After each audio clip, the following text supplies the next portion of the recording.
বন্ধুরা, পরশুরাম সিরিয়ালের আজকের রিভিউ। পরশুরাম মালতীকে কোর্টে সাক্ষী দেওয়ার জন্য বলে, সাথে নন্দাকেও বলে মুখ খুলতে।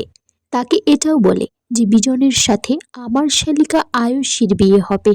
ও তোমায় মিথ্যা আশ্বাস দিয়েছে বিয়ে করার জন্য। পিকো বিজিতকে বলছে, আঙ্কেল, আমার স্কুলে যেমন খুশি তেমন সাজো প্রতিযোগিতায় আমি পুলিশ সাজবো, আর আমার ভাই একটা কিছু সাজবে, তুমি দেখে নাও কি সেজেছে।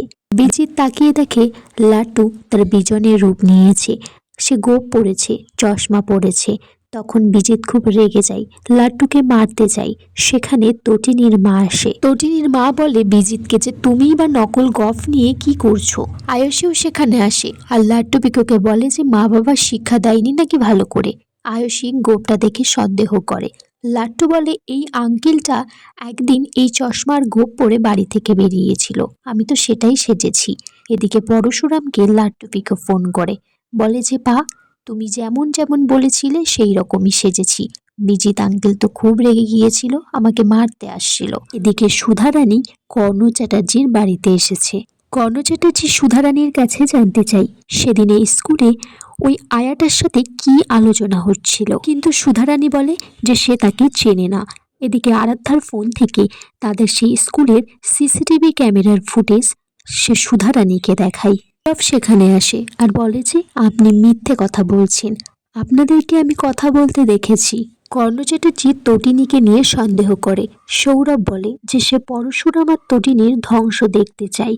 কর্ণ চ্যাটার্জি তখন সৌরভকে বাইরে চলে যেতে বলে। সুধারানীকে বলে যে নজর রাখবো। এদিকে তটিনী স্পেশাল ব্রাঞ্চে আসে স্যারের সাথে দেখা করতে।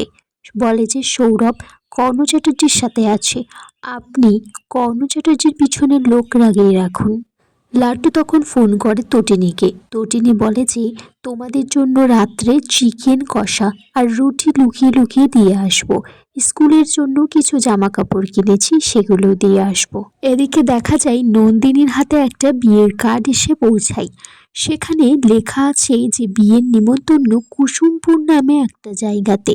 নন্দিনী বলছে, কি লেখা আছে এটাতে জানলে তোমাদের কারোর ভালো লাগবে না, তবু আয়ুষী জানতে চাই। বিজিত লাহিড়ীর সাথে বিয়ে হচ্ছে। আয়ুষী বলে কার? তখন বলে শিবানী বলে একটা মেয়ের। নন্দিনী বলছে সেম ডেট যেদিন আয়ুষীর সাথে বিজিতের বিয়ে হওয়ার কথা। আগামী পর্বে দেখা যায় পরশুরাম বিজিতকে ফোন করে। বিজিত সবার সামনে শিবানীর নামটা জানতে পেরে বলে যে শিবানী তো বেঁচে নেই, খুন হয়েছে। সবাই তখন অবাক হয়ে যায়। বিজিতকে বলে, তুমি কিভাবে জানলে যে শিবানী খুন হয়েছে? এদিকে পরশুরাম জিৎ মুখার্জিকে বলে যে বিজিত লাহিড়ী আর বিজন যে একই মানুষ সে প্রমাণ করে দেবে। আর এখানেই আজকের পর্ব শেষ হয়ে যায়। বন্ধুরা, তোমরা কমেন্টস করে জানিও কেমন লেগেছে আজকের পর্বটা।